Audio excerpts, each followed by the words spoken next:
Well, thank you so much to everybody that is watching our new episode in VIK Podcast. Today we have an amazing,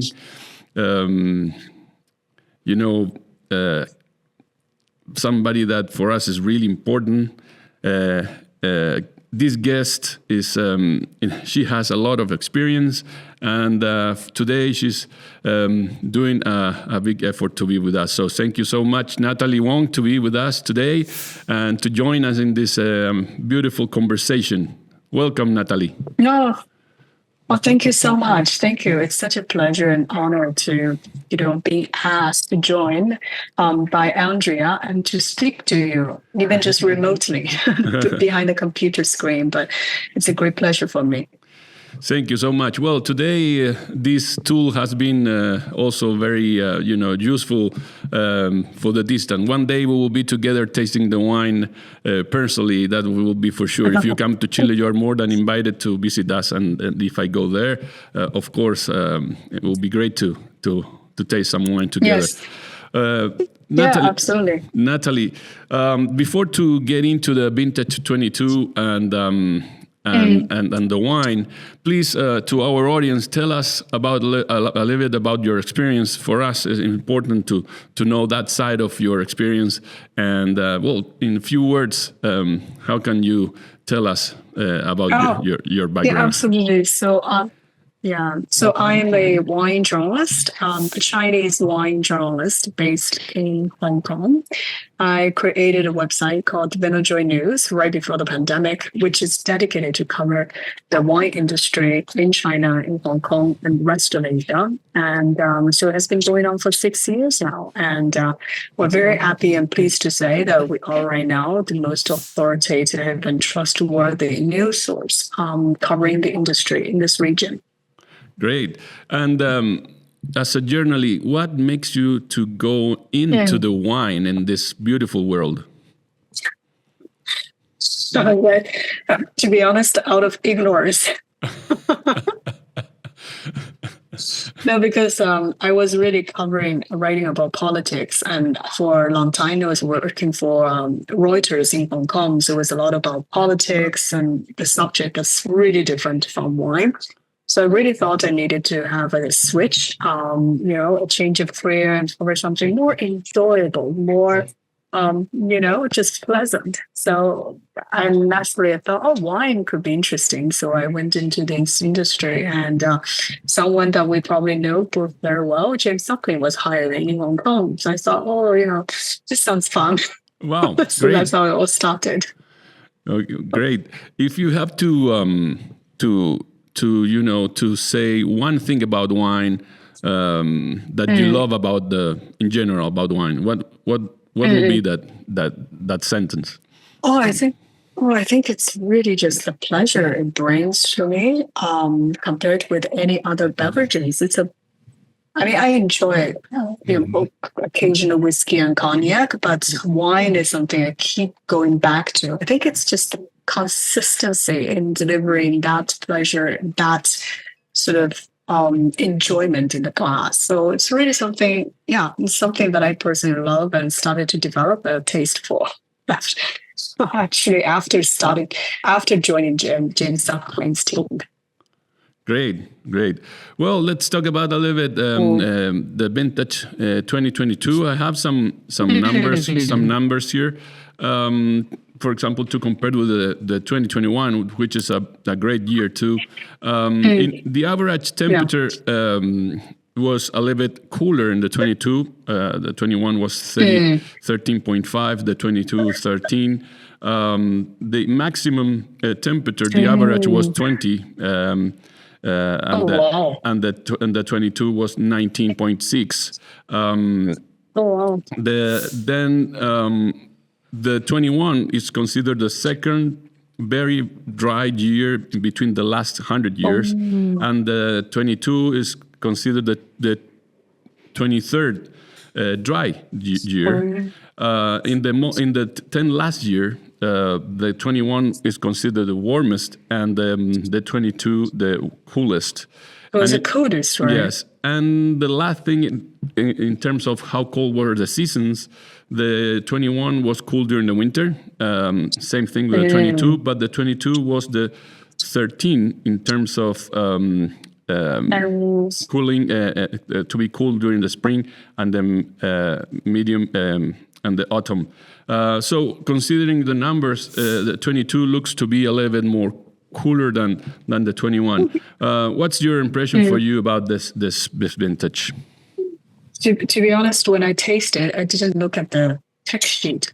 For me, I was like, wow, this is such a well-defined wine. It's very fruit-driven, but then it's the balance in the wine. And then I was checking and going back to see the taste, and that's when I read it's actually the coldest growing season that you had. I'm like, wow, what did Cristián do in the summer to, in terms of, especially in the challenging year with a lot of grain fruits, in terms of selection process? I'm like, what did Cristián do in the cellar and the vineyards to create a wine of such balance? Well, thank you so much.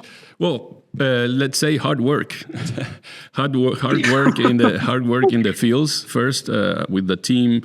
We work in order to get the ripeness of the tannins early in the season. So the work in the green area during the spring and the beginning of the summer was the key.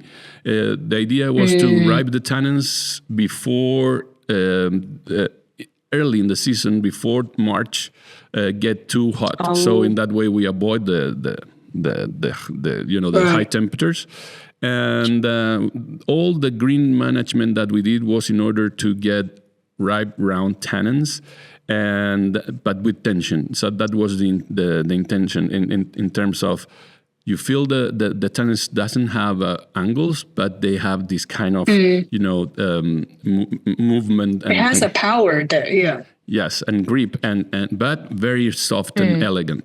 So that one of the keys, and then the other one is during the winemaking. With our circular winemaking, which is everything is from the property. Even the barrels, we made the barrels at the property. We toasted with our own oak trees.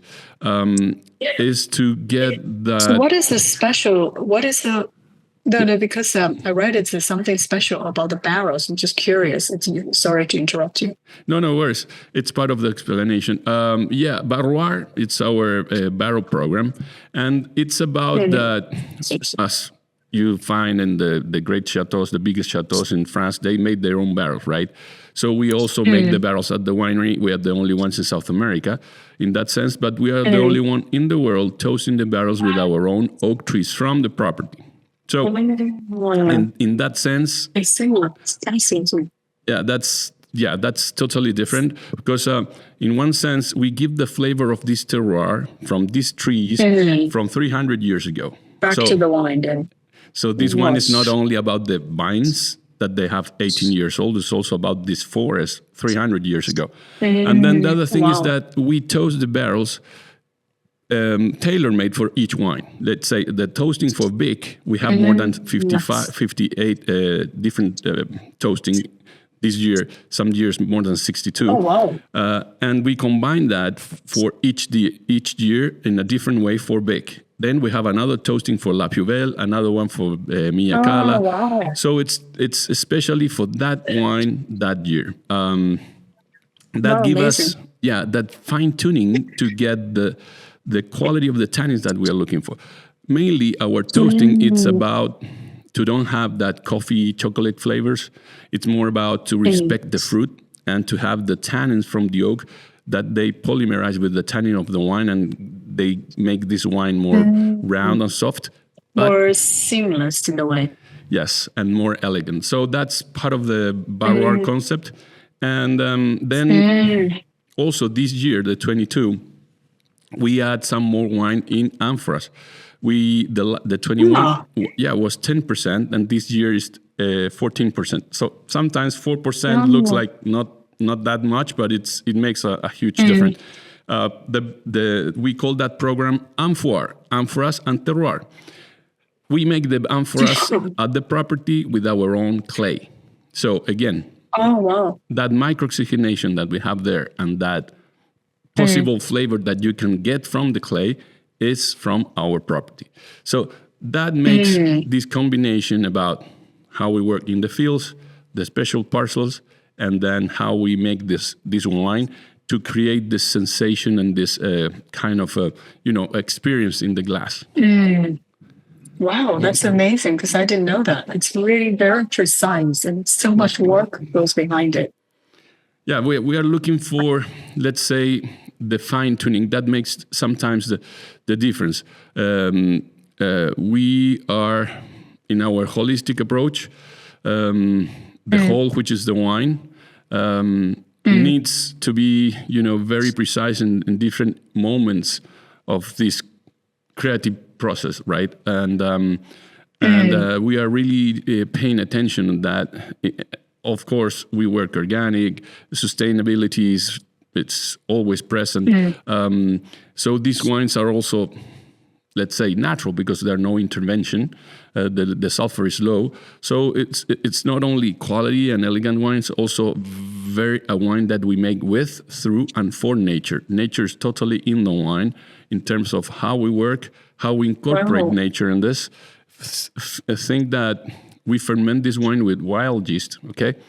Of course, the wild yeast come with the grapes, but also we have a program called Fleuroir, that means flower and terroir in French, fleur and terroir. And we collect flowers during the spring. This is beautiful. Wow. We collect flowers during the spring all over the property. Imagine that we have 300 hectares. We have 300 hectares planted. 4,300 hectares, it's the property. So we went out every year to find wild yeast in the creeks, on the top of the hills, in different areas. Oh, wow. And we found that the flowers has a huge concentration of wild yeast. Why?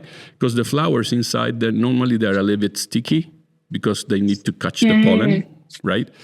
Because they need to catch the pollen, they have this sticky thing between their organs there. So that also catch the wild yeast. So that's why they have a huge concentration of wild yeast. So we collect flowers, we dry them during the spring, and then we put it on the top of the skins during the fermentation, for the fermentation. Wow. And the yeast get rehydrated and they start to work. We found 3 new strains that we didn't have before.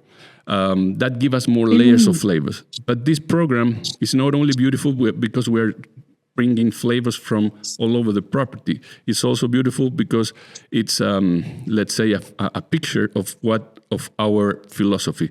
We collect 5% of the flowers. We don't cut everything. We save the seeds. We collect the seeds. We sow the seeds between the vineyard, between the rows. We let them grow. Since we prepare the soil, we have a huge concentration of flowers. Again, we save the seeds. It's kind of double of the quantity. And next year, when we go up there to cut some more flowers, we sow the seeds back into nature. So that's why this is a circular program. But also, that flowers that we sow between the rows of the vineyard, we incorporate that part, the green area, the roots, everything. We incorporate that in the soil, so we regenerate the soil in the vineyard. So also a regenerative agriculture. That's the way that we are thinking now. Oh, that's amazing! How impressive! Because a lot of times when people talk about like the terroir wine, it's such a term for consumers, such an overly used and abused term. Like, it doesn't mean anything anymore. Everybody's claiming their wines are terroir, but hearing that you are actually using oak grown on the property, making barrels to match each vintage, and how you harvest this wild yeast from this sort of different diversity and biodiversity you have on the vineyard. It's really, I think, it's a very holistic and very organic way of incorporating sort of different elements to have this authentic expression of the wine. So that's very impressive. Thank you. Yeah, it's a little bit our new approach and how we have been develop our winemaking. At the beginning, since the very beginning, we were working organic, in the fields, and and we were, we have been respectful with nature all the time, but now we have been incorporating the nature in our winemaking. That's why we said we make wine with, through, and for nature. With, because we incorporate nature. Through, because we use that. For example, Stonebeek. Stonebeek, we age the wine on the top of the hills, not at the winery, and we let nature to do the crianza of this wine, the aging of this wine. And then for is because we go back. It's regenerative. It's circular. So if we take something, we take it back to use. So back. Yeah. Right. So that's why we call it circular winemaking. And in terms of the story of this wine, the blend, this blend is 79% Cab Franc and 21% Cabernet Sauvignon. Also has been changing in the time. This is a special parcel from one side of the property. Imagine that at the beginning the blend was 5 varieties. Cabernet Sauvignon mainly, around 50%. I'm talking about the blend, the vintage 2010, 11, 12, 13. Cabernet Sauvignon. 10 years ago. Yeah. 10 years ago. Why did you make the switch? So why did you make that switch? Because now it's so Cabernet Franc dominant. Yes. At that time we thought that this elegant wine should be about the whole property and all the varieties. So that's why at the beginning the philosophy was let's get this beautiful wine from all everywhere in the property and all the varieties. 54% Cab Sauvignon, 34% Carboner, 5% Cab Franc, 5 Syrah, a little bit of Merlot, and we were changing all that every year because for us it's really important the vintage. That's something that we really take care of that. We want our wines to have a line that you can feel and you can say this is VIK, but we want everybody to talk about the differences between 21 and 22 and 15, and it's part of the story. And in 2013, to go back to your question, we realized that Cabernet Sauvignon and Cabernet Franc were giving us that linear aspect, that elegant side of the blend, those beautiful tannins. So we increased the Cabernet Sauvignon to 67 and Cab Franc to 17, and we took out the Syrah. That was the beginning of this new blend. In 2014, we took out the Syrah, the Merlot, and we let Cabernet Sauvignon 72%, 14% Cab Franc, and 14% Carboner. The 15 was the confirmation, and we took out the Carboner, and we let it Cabernet Sauvignon 85, 15% Cabernet Franc. And I see. Yes, and also all these grapes come from one side of the property where the wind comes down from the wind that comes from the ocean comes down and refresh the area. So it was a special area, and only Cabernet Sauvignon and Cabernet Franc. So 16, 17, 18, 19, 20 was about Cabernet Sauvignon around 70 something, like 75, 78, 76, and then Cabernet Franc. But the 21, the 21st, was the first year that we realized that it was the Cab Franc, the one that was giving us that kind of finesse and minerality and tension. So we switched the blend to, I see. Yes, to 77, 23 that year, and now this one is 79, 21. Wow, amazing. This is so often, even with global warming, a lot of times Cabernet Franc still struggle to ripen. It's actually quite a tricky grape variety for a lot of winemakers. It and is. Then to have that elegance and finesse and perfect ripeness and in this wine, it's job well done. Yeah, it is. It is. For me, it's one of the varieties that makes you it makes you work a lot. It's not easy. You have to be very, very aware in the fields first, how to manage everything, the green harvest, let's say the yields, how you manage the green area, everything. Because if if you let them grow or to get a little bit bigger, then you will have that green aspect of the Cabernet Franc. You have to the green pepper. yes, which you don't have it here. So it's like we work very hard to keep the bigger very low and to develop this kind of tannins, round and soft. And then at the winery too, it's one of the varieties that you have to be careful. For example, with the pump overs, to extract only the much extraction now. Not much extraction, and you have to extract only the good ones, the ones that they are ready. So that's something that I learned in Chateau Margaux when I worked there with Monsieur Pontalier, that he always tell me. At that time I was like 20 something, 28 or something. So I was asking questions all the time. And he was very humble and very open to teach.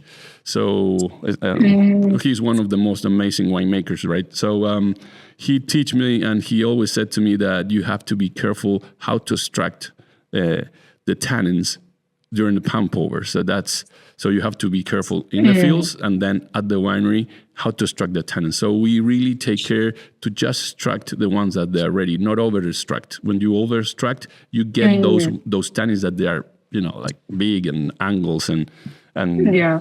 So this is not the case, right? Absolutely not. It's a really beautiful wine to drink. And what I did actually today, I poured myself a glass and then just, tasted it first and let it side for like 1 hour just to develop in the glass. And then it's amazing to see how the evolution of the wine changes in the glass. Just within an hour, it opens up to this beautiful purple violets and flowers as well. Like it's really a great wine to enjoy, even though it's still young, but still so pleasant. Well, thank you. Yeah. It's a wine that you can keep for a long time, but also now it's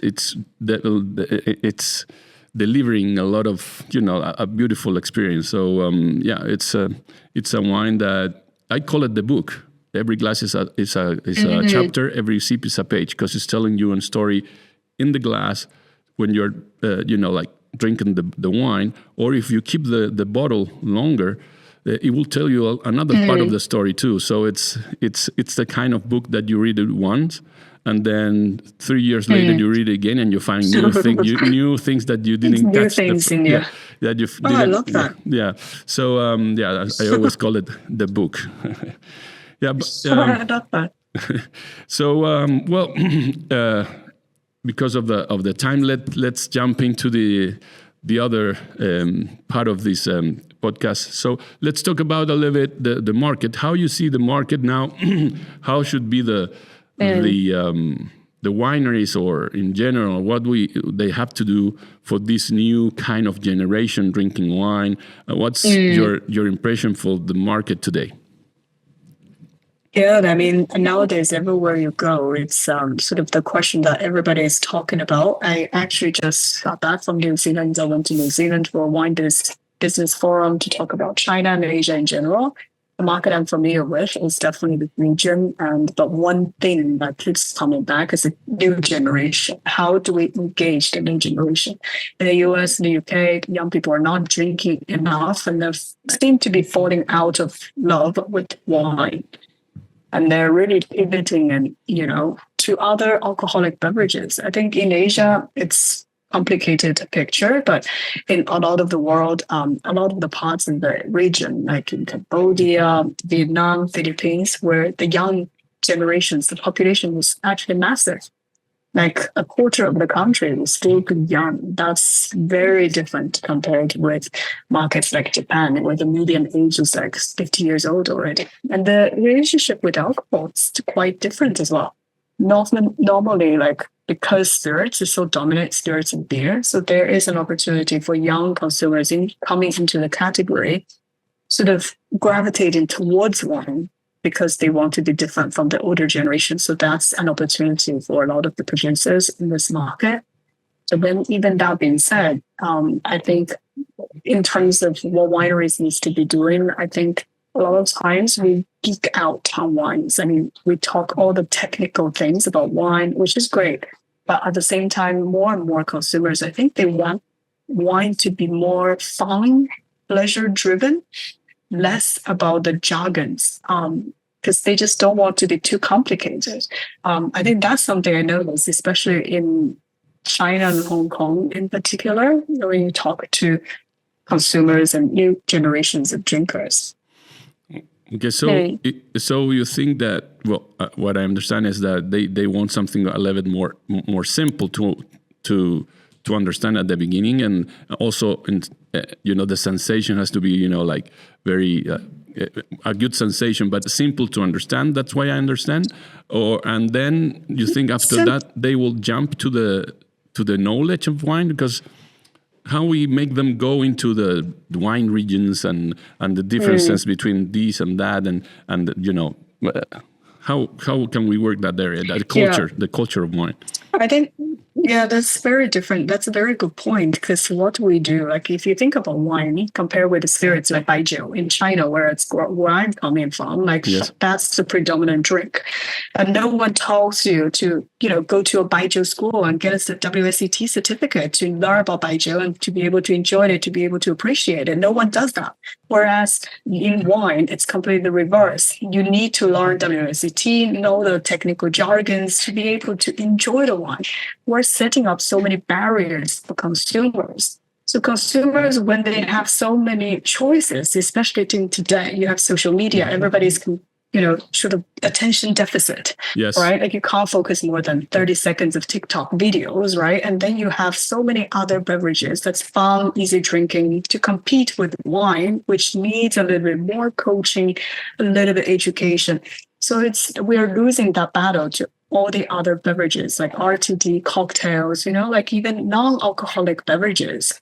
So that's something we have to really figure out. Like instead of, I think, go straight to consumers like this is very serious, we need to learn all those things about this wine, blah blah blah. Actually just pour the wine in the glass, let them enjoy that. Once they develop a relationship, okay, this is something fun they can get into, and then they will naturally, I think, get that quirkiness, the geekiness in wine. It's sort of a natural progression, but the key thing is you have to get consumers in, acquire new consumer base, grow our base, because this base is already shrinking so fast.